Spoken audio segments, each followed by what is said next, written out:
وہ پوچھتا ہے کہ کیوں سارے انبیاء اور خاص طور پر حضور صلی اللہ علیہ وسلم اپنی زندگی میں کیوں اتنا سفر کرنا پڑ گیا کہ جبکہ وہ خدا تعالیٰ کے بندے تھے. ہاں، یہ خدا تعالیٰ کا ہمیشہ سے قانون چلا آ رہا ہے، سنت ہے.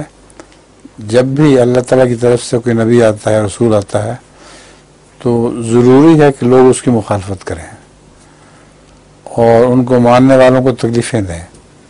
اس کے نتیجے میں جو خالص ایمان والے ہوں وہ اس مصیبت کو برداشت کر کے پھر بھی گزر کے جاتے ہیں. تو سچے لوگ صرف رسولوں کے گرد اکٹھے ہوتے ہیں. اس کے جزا تو اللہ تعالیٰ دے گا ان کو، مگر جتنا بڑا رسول ہے اتنی اس کو زیادہ دکھ دیے جاتے ہیں.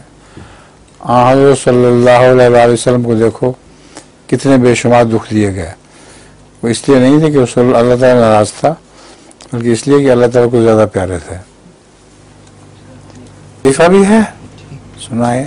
Doctor, I keep thinking people are ignoring me. Next patient, please. وہ بھی ڈاکٹر کے پاس جاتا ہے اور وہ کہتا ہے ڈاکٹر مجھے تو ایسے محسوس ہوتا ہے کہ ہر کوئی مجھے اگنور کرتا. تو ڈاکٹر کہتا ہے اچھا next patient please. Next patient وہ بھی اس کو اگنور کرتا. اچھا